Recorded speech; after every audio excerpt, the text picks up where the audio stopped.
Hello there, this is James Oscroft, it is 1978, with a video building upon the broader point of my previous video explaining how the gradual social shift towards veganism is merely one aspect of the much wider progression towards social justice linked to Narity Undabar. And just to clarify the title of this video before we proceed any further, oppression, discrimination, marginalisation, disenfranchisement and so forth doesn't necessarily exist because we hate the individuals and or groups in question, but instead, in most cases, because we want to maintain our position in the social hierarchy, in which no matter how oppressed or powerless we may be ourselves, we have at least some entitlement, privilege and power, and perhaps even more importantly, can take comfort in the fact that we know our place, without troublemaking outsiders making us feel uncomfortable and even threatened by challenging what we declare to be the natural order of things.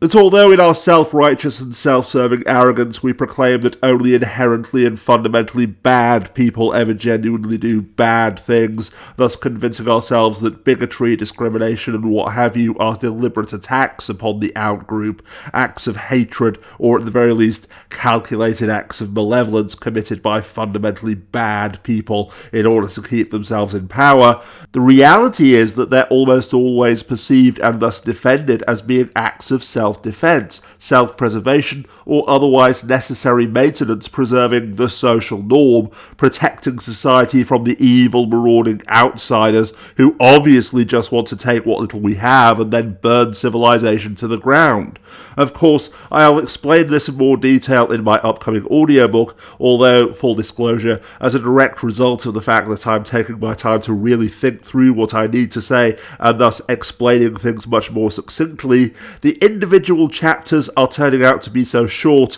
that calling it a book might be a bit of a stretch. But in the meantime, though, the bottom line for the sake of this video is that, for example, when Republicans and their apologists insist that they don't do everything possible to suppress the non-white vote because they're racist, and that instead it's merely that people who aren't white are much more likely to vote Democrat, sorry to break it to you, but that is racism, deliberately disenfranchising people based on their race for the express purpose of maintaining your social and political dominance. And likewise, when Brexiteers scream from the rooftops that it's not xenophobic honest to want to take back control of our laws and our borders, being scared that evil immigrants will take over our country, and of frogs, krauts and dagos making our laws, because obviously they're just using politics and economics to do what Napoleon and Hitler failed to achieve by force, it's merely another expression of the same self-serving fear that the other will take away our privilege, entitlement and power.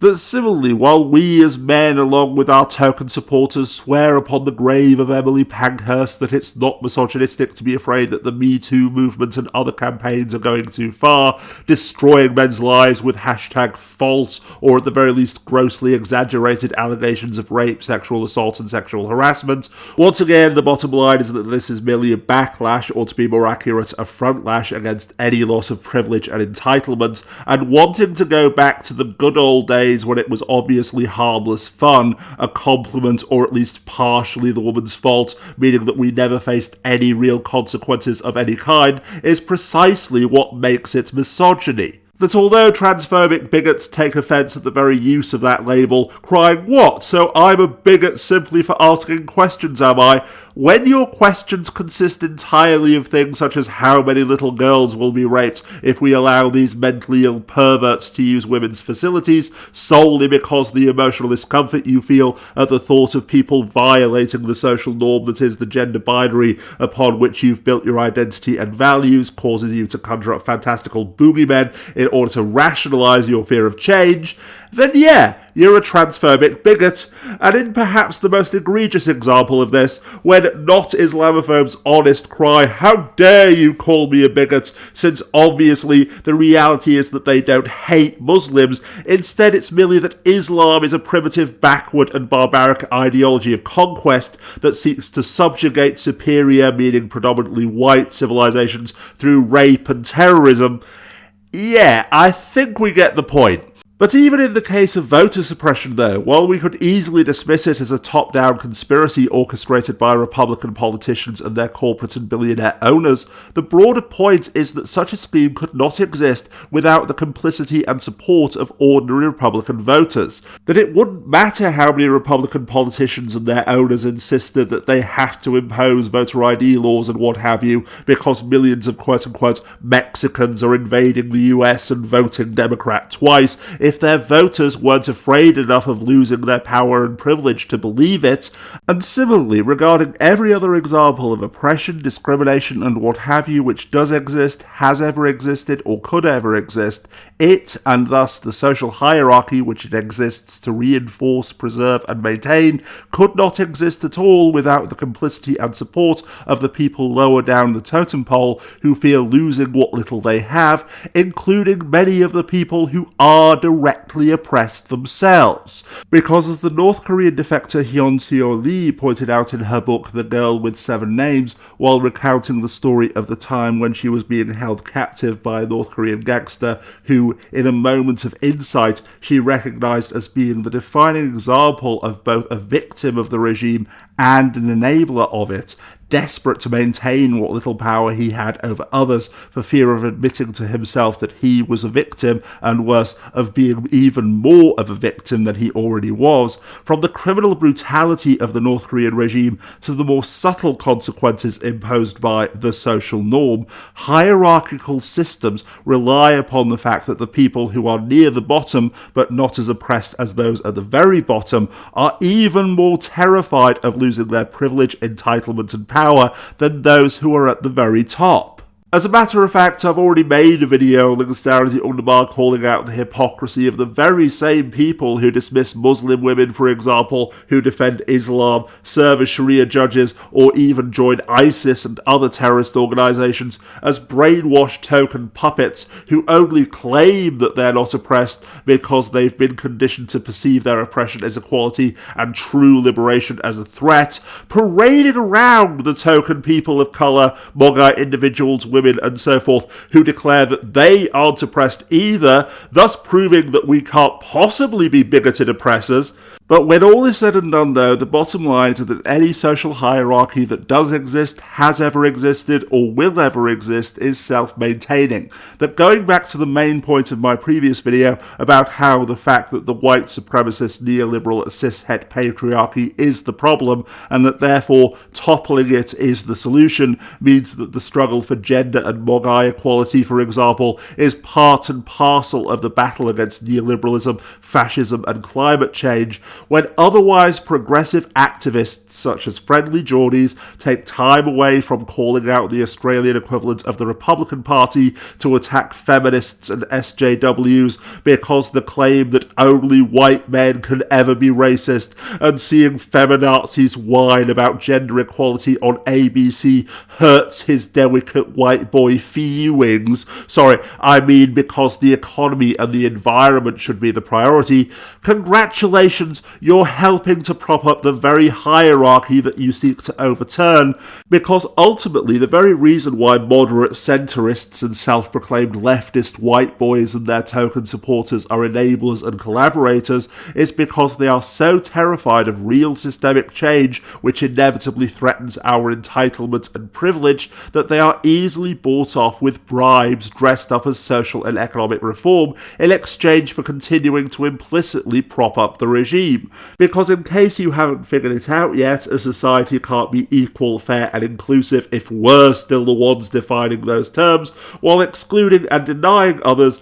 in order to maintain our own privilege, entitlement and power. In conclusion then, by only demanding the change that they want while condemning the genuine systemic change which will benefit everyone, including them as regressive and authoritarian leftist feminazi SJW tyranny, the only thing they ensure is that any change that does occur will be slow, incremental, and ultimately change nothing, with those in charge simply throwing us a bone to keep us loyal like the guard dogs that we are, Because as this clip from Rap News makes clear, the elite, the establishments, the 1%, the New World Order, or whatever we choose to call them, will not only survive, but continue to flourish as long as people like us, who are trapped in the middle, close our eyes, shove our fingers in our ears, and scream that we are the ones at the bottom, that we are the true victims, and that Muslims, feminazis, SJWs, and the other are the actual oppressors. Because regardless of whether we admit it to ourselves or not, we are so terrified of being pushed down to the bottom of the pyramid that instead of punching upwards or otherwise working to dismantle it, we instinctively start kicking the people below. So, the New World Order, can you confirm or deny it? Both. Yeah, see things in life are seldom black or white, left or right. If I might be direct and forthright, please, that's what we like. Trust me, you're not gonna like it. I'm about to reveal a conspiracy so vast and silent that those within it can barely recognize it. I'm playing through these deep in the latter part of last century. As you finally emerge from your ignorance, you gradually begin to realize your legacy, your true role in history, but couldn't deal with the reality. So to retain a sense of self and innocence, your inner psyche conceived an alter ego of pure evilness, which you could blame and ascribe with the most heinous crimes that gave rise to your current way of life. So the New World Order doesn't actually exist? Oh, it exists, and how? Ask the slaves whose labor built the White House. Ask the slaves of the day, tied down to sweatshops and brothels to escape hunger. Ask most women, second-class citizens, in a pervasive rape culture. Ask the non-human creatures who inhabit the planet, whales, bears, frogs, tuna, bees, slaughtered farm animals.